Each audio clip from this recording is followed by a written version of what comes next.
Resident Evil Village is a survival horror game and the direct sequel to Resident Evil 7. You play as Ethan Winters, a man who's been stabbed and shot so many times it feels like he doesn't care anymore.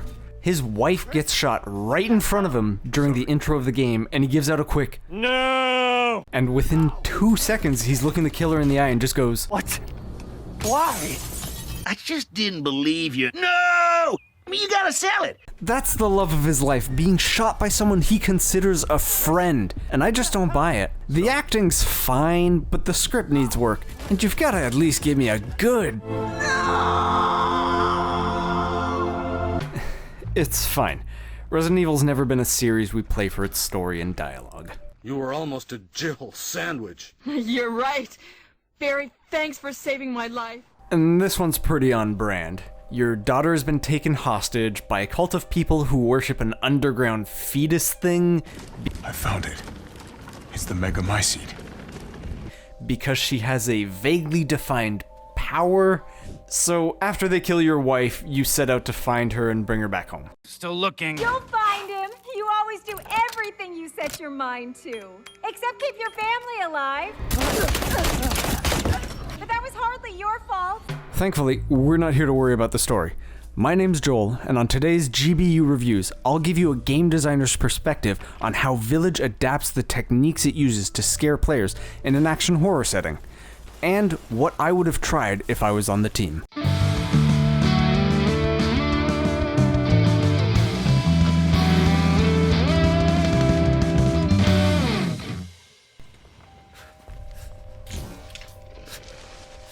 So how do you scare a player in a game? In most games, designers craft something called the engagement curve. If you haven't seen this before, you've definitely felt it. A good game has something to hook you in at the start, then a series of challenges that increase in overall intensity until the final boss. Each peak on the graph is a cool set piece or a boss battle. The low points are when the game lets you recover your ammo and relax before building up to the next challenge. In horror games, designers want to do a similar thing, but the engagement of the game comes from the tension and release cycles. Designers want to get you on edge. The anticipation is what makes for a good scare and sets the tone of the experience. In a proper horror game, those slow, silent moments build up the fear while your brain tortures itself, doing most of the work for us. And we just let you sit in that state until we're ready to scare you. I see you shiver with anticipation. Funny enough, most of the time, the designers don't want you to die either. When we scare you or you die, it releases the tension. God damn it, I never learned how to do this very well. I never really learned. I never did. Oh, shit.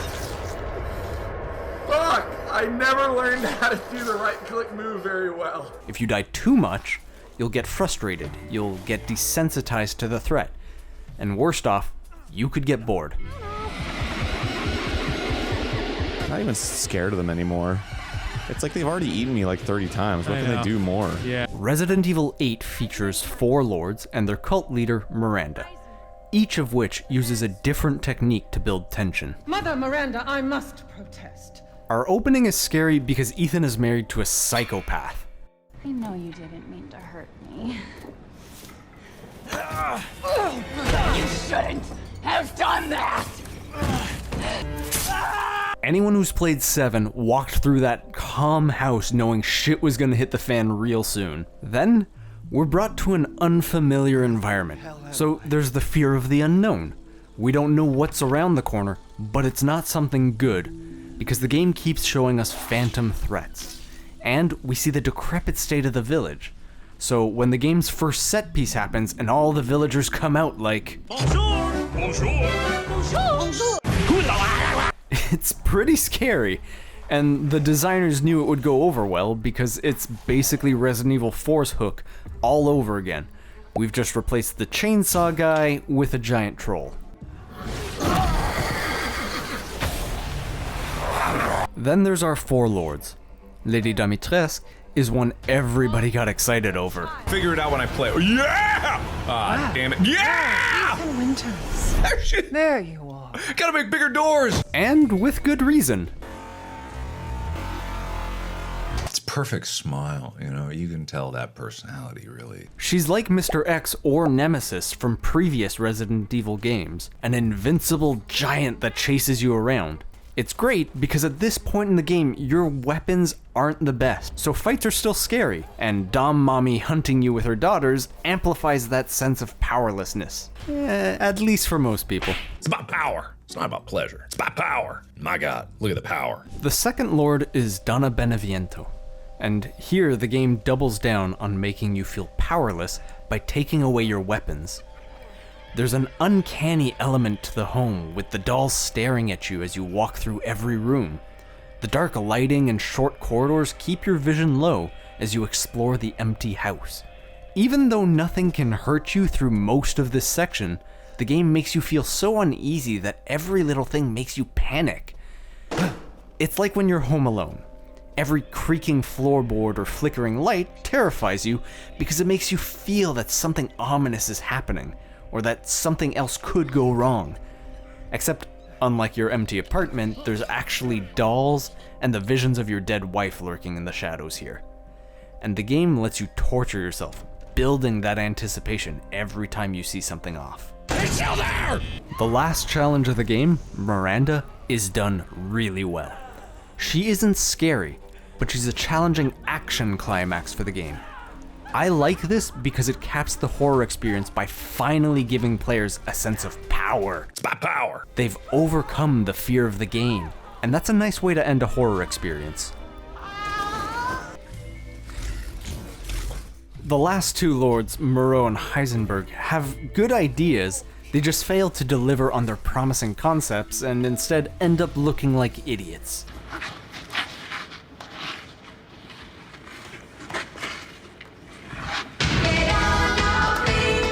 Moreau tries to scare players with Revulsion. In theory, this is good for the game because it's a type of fear that's effective regardless of the weapons the player has. The problem is, none of it has any impact. Stinks. A game that does Revulsion properly is Heavy Rain. In that game, there's a point where you have to cut off a finger. Even though Resident Evil is constantly torturing Ethan, he even loses a few fingers in this game, it never hits as hard. In Heavy Rain, the controller and camera are shaking. The audio of a pounding heartbeat overshadows everything else. But most importantly, you're in control. The button prompts make sure you can't look away. If any of you are looking away from your screens or thankful that I didn't finish that clip, you're experiencing Revulsion done properly.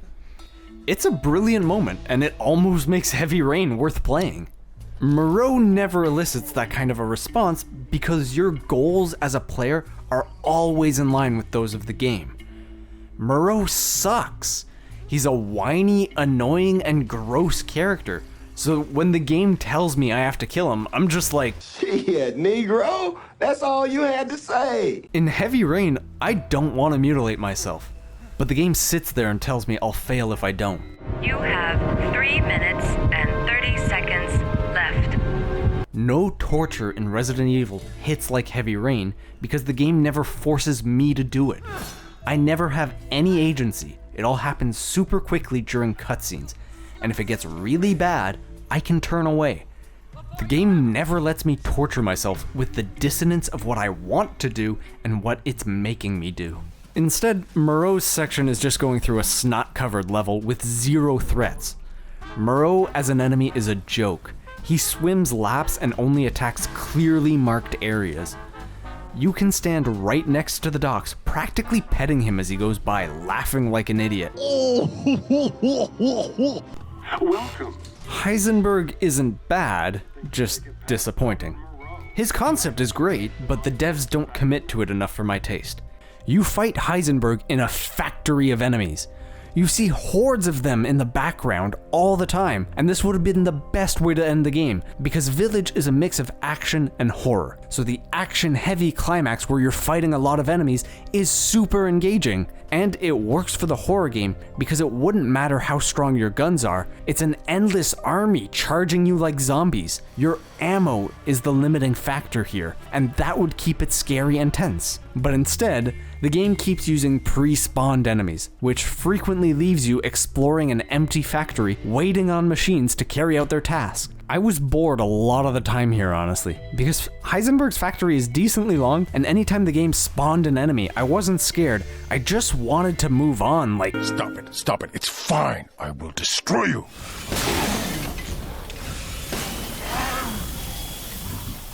Alright, Heisenberg's section is pretty easy to fix.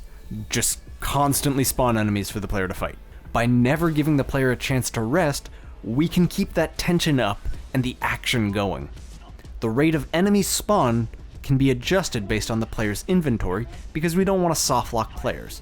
The powerful armored enemies don't need to be removed, they still make great challenges between checkpoints. Maybe just get fewer of them. It's certainly harder to balance this because you'd have to ensure that players have some safe rooms and can always get past each section, but it would make the slow molds and engines powering up way more engaging than just watching the animation play out in an empty room. The slow animations would actually help build tension, testing your combat skills instead of sitting in a room singing, Let's go already! Moreau's section needs a bigger fix. Moreau needs to present a threat, and the player needs agency for the revulsion to be effective. You can't just skin a level in a gross way and call it a day. In his section, the player has to make their way across water to a windmill while Moreau swims laps. I'd change it to make Moreau swim behind the player, destroying the level as he goes and forcing the player forward. Then, the player would have to navigate the level with a series of short or long paths to choose from. In the long paths, players would fight enemies, wasting a lot of their resources and taking a much longer time to get to their goal.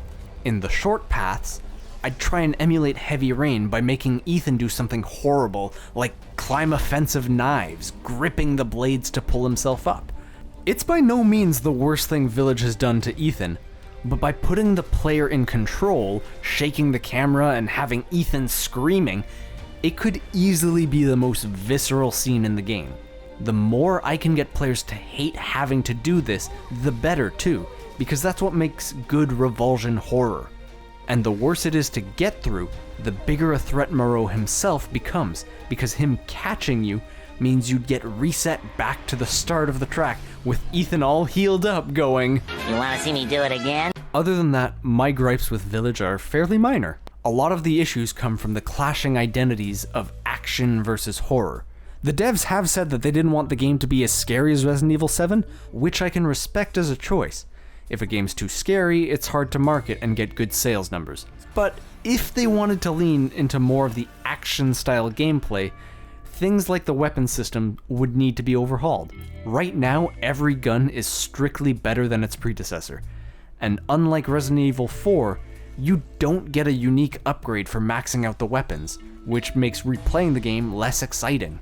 The story's also less fun to replay because it's trying to be serious. It's still campy like all Resident Evil games, but there's nothing so stupid that you feel like the devs are laughing along with you, like how Resident Evil 4 had their midget Napoleon boss. How dare you! No more games! Kill him! Overall, Resident Evil 8 is definitely worth playing. I had fun with it enough to buy the DLC, which I didn't include in this review. It's a good game. It's not the masterpiece that Resident Evil 4 was, and it's not as scary as Resident Evil 7, but the series has definitely seen worse entries. And the cheesy spirit of the franchise is still there in some of the dialogue and achievements. There's actually an achievement for opening every outhouse in a single playthrough. And now that the series is finished with Ethan, I'm hoping it either commits to full horror again like 7, or forgets the story and goes back to the cheese that was Resident Evil 4. Either way the devs take it, I'm excited to see what comes next in the series. Didn't think anyone was left. You must be pretty tough. Huh.